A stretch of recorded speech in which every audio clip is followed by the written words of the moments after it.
BPL এর নিলামে local cricketer কেনার জন্য প্রত্যেকটা টিম সর্বোচ্চ খরচ করতে পারতো 4.5 কোটি টাকা। সেখানে নোয়াখালী এক্সপ্রেস খরচ করেছে 2,63,00,000 টাকা এবং কিনেছে 12 জন লোকাল ক্রিকেটারকে। 6 টিমের ভেতরে সবচেয়ে কম খরচ করেছে নোয়াখালী এক্সপ্রেস এবং বিদেশি ক্রিকেটার কেনার জন্য প্রত্যেকটা টিম খরচ করতে পারতো $3.5 লাখ। সেখানে নোয়াখালী এক্সপ্রেস খরচ করেছে $50,000। এবারে বিপিএল এ একেবারে শেষ মুহূর্তে এসছে নোয়াখালী এক্সপ্রেস এবং দেশ ট্রাভেলস, তারা মালিকানা পেয়েছে। আর্থিকভাবে আসলে নোয়াখালী এক্সপ্রেস প্রস্তুত হওয়ার সময়টা পেয়েছে কিনা সেই প্রশ্নটা উঠতেই পারে এবং খালেদ মাহমুদ সুজন ফুললি প্রিপেয়ার্ড হয়ে অকশন টেবিলে বসেছেন বলে আমার কাছে তো মনে হয় না। কারণ এ এবং বি ক্যাটাগরিতে ব্লান্ডার করেছে নোয়াখালী এক্সপ্রেস এবং তারা তাদের পছন্দ মতো ক্রিকেটার নিতে পারেনি এবং শেষমেশ জাকের আলী অনেক, মাইদুল অঙ্কনকে তারা 35 লাখ টাকায় দলে নিয়েছে অটোমেটিক প্রসেসে। অর্থাৎ সেই ক্ষেত্রে নোয়াখালী এক্সপ্রেসের আর কোনো চয়েস আসলে ছিল না। এরপর তারা যাদেরকে নিয়েছে, একমাত্র দেখলাম যে হাবিবুর রহমান সোহানকে দলভুক্ত করার জন্য তারা তারা বিড বাড়িয়েছে এবং 50 লাখ টাকা খরচ করে তারা হাবিবুর রহমান সোহানকে দলভুক্ত করেছে। ডিরেক্ট সাইনের মাধ্যমে তারা নিয়েছে হাসান মাহমুদ এবং সৌম্য সরকারকে। যতটা শুনতে পাচ্ছি যে সৌম্য সরকারের নেতৃত্বেই আসলে নোয়াখালী এক্সপ্রেস এবারে বিপিএল এ মাঠে নামবে, তিনি ক্যাপ্টেন্সি করবেন। ইউটিলিটি ক্রিকেটারদের দিকেই আসলে মনোযোগ ছিল খালেদ মাহমুদ সুজন এবং নোয়াখালী এক্সপ্রেসের টিম ম্যানেজমেন্টের। অর্থাৎ যারা আসলে আইদার ব্যাটিং অথবা বোলিং এ কন্ট্রিবিউট করতে পারে এবং মোর দ্যান এভারেজ ক্রিকেটার যারা, খুব বড় নামের পেছনে নোয়াখালী এক্সপ্রেস আসলে ছোটেনি।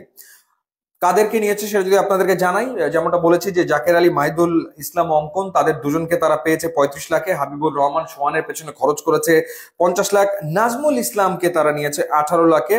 আবু হাসিমকে তারা নিয়েছে 18 লাখে। ফাস্ট বোলার মুশফিক হাসানকে তারা নিয়েছে 18 লাখে। ব্যাটসম্যান শাহাদাত হোসেন দীপুকে নিয়েছে 18 লাখে। ফাস্ট বোলার রিজাউর রহমান রাজাকে নিয়েছে 18 লাখে। মেহেদী হাসানকে নিয়েছে 14 লাখে। এরপর অলরাউন্ডার সৈকত আলীর পেছনে খরচ করেছে 14 লাখ। এরপর অলরাউন্ডার সাব্বির হোসেনের পেছনে খরচ করেছে 14 লাখ। এরপর পাকিস্তানের দুজন ক্রিকেটার এহসান উল্লাহ, তার পেছনে খরচ করেছে $28,000 এবং হায়দার আলীর পেছনে খরচ করেছে $25,000। এহসান উল্লাহ পাকিস্তানের ফাস্ট বোলার, সুতরাং হাসান মাহমুদের সাথে এহসান উল্লাহর একটা জুটি হবে নিশ্চিতভাবে। এবং হায়দার আলী পাকিস্তানের মিডল অর্ডার ব্যাটার, সো সেই ক্ষেত্রে তাকে আমরা মিডল অর্ডারে ব্যাট করতে দেখবো। টপ অর্ডারটা সৌম্য সরকার, জনসন চার্লস এবং হাবিবুর রহমান সোহানকে দিয়েই তারা তৈরি করবে বোঝা যাচ্ছে। এবং মিডল অর্ডারে সেই ক্ষেত্রে হয়তো আমরা দেখবো কুশাল মেন্ডিসকে। কুশাল মেন্ডিসের পাশাপাশি হয়তো হায়দার আলী সেইখানে থাকবে। এরপর বোলিং এর ক্ষেত্রে তারা হয়তো হাসান মাহমুদের সাথে এহসানুল্লাহকে ফাস্ট বোলিং এ ব্যবহার করবে। এছাড়া মেহেদী হাসান, সৈকত আলী, রেজাউর রহমান, সাব্বির হোসেনদের মতো অলরাউন্ডার টিমে রয়েছে।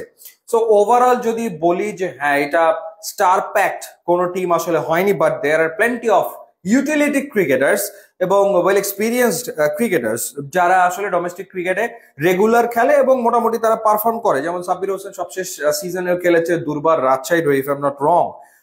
সৈকত আলীও বেশ কিছুদিন ধরে ক্রিকেট খেলছেন, তারও এক্সপিরিয়েন্স আসলে রয়েছে। শাহাদাত হোসেন ইয়াংস্টার, ভালো খেলতেই পারে, ডেফিনেটলি তার জন্য একটা বিরাট সুযোগ। So they do have players এবং এর সাথে যদি জাকের আলী, অনেক, মাহিদুল ইসলাম অঙ্কন, ইফ দে ক্লিক, বিকজ তারা লোকাল ক্রিকেটে সবসময় তো ভালো খেলে, তাহলে নোয়াখালী এক্সপ্রেস একটা কিছু করতে পারে।